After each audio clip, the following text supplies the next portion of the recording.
बनते। आपका जन्म राजस्थान के आमेर गांव में दिनांक 11 मार्च 1946 को हुआ। आपने अपनी पढ़ाई 11वीं तक आमेर में ही की। स्कूल जीवन में ही साहित्य में रुचि जागरूक हो गई थी। स्कूल की किताबों के अलावा लाइब्रेरी से भी साहित्य की किताबें पढ़ने का शौक रहा। सबसे पहले पढ़ाई के दरमियान गांव में घटी घटना पर आधारित तांगेवाला नामक एक कहानी लिखी जो स्कूल के साहित्य पत्रिका में छपी थी। वह कहानी इतनी प्रभावी थी कि अध्यापकों को विश्वास ही नहीं हो रहा था कि यह कहानी उनके ही एक छात्र ने लिखी, जिनका नाम उन दिनों हस्तीमल जी बम और आज के चर्चित जाने माने गजलकार, कवि और हमारे सांताक्रूज के अपने श्रीमान हस्तीमल जी हस्ती। आपने पढ़ाई के बाद आमेर में ही पिताजी के साथ कपड़े की दुकान में बैठने लगे। 19 वर्ष की आयु में शादी और 21 वर्ष की आयु में आप मुंबई आ गए थे। मुंबई के व्यवसाय के साथ साथ साहित्यिक रुचि बराबर बनी रही। लिखने पढ़ने का कार्य भी पहले की तरह नियमित चलता रहा। सबसे पहली पुस्तक यादों के गुलाब तेरापन समाज के साहित्यकार एवं कवि श्री चंदनमल चांद के मार्गदर्शन में प्रकाशित हुई। 1970 में पहली कविता उन्नृत में प्रकाशित हुई। मुंबई आर्थिक राजधानी के साथ साथ साहित्य का भी गढ़ रहा। आप धीरे धीरे कई साहित्यकारों व कवियों के संपर्क में आए। उन दिनों उर्दू में कविता की लोकप्रिय विधा गजल के प्रचलन में आ गई थी। आप धीरे धीरे गजलें लिखने लगे जो वक्त के साथ निखार पाती गई। आपका सबसे पहला गजल संग्रह क्या कहे किससे कहे प्रकाशित हुआ, जिसे तत्कालीन महाराष्ट्र राज्य हिंदी साहित्य अकादमी ने संत नामदेव पुरस्कार से सम्मानित किया। इसी वर्ष तेरापंथ युवक परिषद सांताक्रूज ने उस सम्मान स्वरूप विले पार्ले के नगीन भाई ठक्कर हॉल में आपका अभिनंदन किया। इसके बाद कुछ और तरह से भी ना बादल ना दरिया जाने नामक 2 गजल संग्रह भी चर्चित रहे।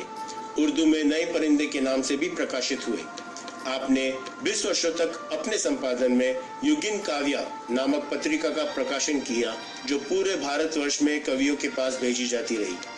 महाराष्ट्र राज्य हिंदी साहित्य अकादमी ने आपकी साहित्यिक उपलब्धियों का आकलन करते हुए 2012 में साने गुरुजी राज्य स्तरीय पुरस्कार से और 2015 में अकादमी के वर्तमान अध्यक्ष श्री विनोद जी तावड़े ने आपको पुरस्कार समिति के सदस्य के रूप में मनोनीत किया।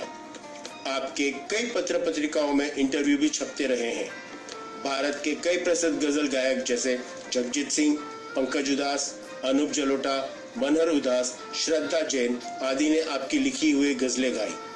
आपकी बहुचर्चित गजल प्यार का पहला खत, जिसे श्री जगजीत सिंह जी ने गाया था, उसका वीडियो कई चैनल पर आज भी चलता रहता है। देश विदेशों से गजल प्रेमी यूट्यूब जैसे सोशल मीडिया पर आज भी सुनते रहते हैं और फेसबुक पर तारीफ के कमेंट्स भेजते रहते हैं। प्रसिद्ध संत श्री मोरारी बापू ने भी इस गजल के आध्यात्मिक अर्थ निकालते हुए अपने प्रवचन में शुमार करते हैं। आपको कवि सम्मेलन एवं मुशायरे में विभिन्न कॉलेज और यूनिवर्सिटी में होते रहते हैं और दूरदर्शन एवं विविध भारती पर कई प्रोग्राम दे चुके हैं। साहित्यिक आयोजनों में आपका ससम्मान बुलाया जाता रहा है। आप आज भी साहित्य में सृजनशील हैं।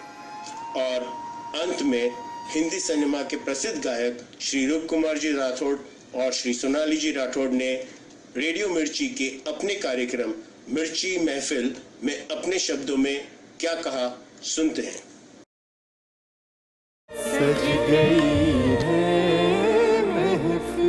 वेलकम फ्रेंड्स टू मिर्ची महफिल ओनली विथ रूप एंड सोनाली। दोस्तों, शायरी का एक मकसद ये भी है कि उसके जरिए समाज को सही राह दिखाई जाए। हस्तीमल साहब ने भी शायर होने का ये फर्ज बखूबी निभाया। अपनी नसीहतों को शायरी के जरिए अदा किया है। उनकी नसीहतों भरी मानी खेज शायरी समाज को बहुत सारे खतरों से आगाह करती रही और लोगों को कुछ कर गुजरने का मशवरा भी देती रही है। साया बनकर साथ चलेंगे, इसके भरोसे मत रहना, अपने हमेशा अपने रहेंगे, इसके भरोसे मत रहना। वीकेंड्स विद रूप Kumar Rathore and Sonali Rathore, Saturday and Sunday दोपहर 12 से 2।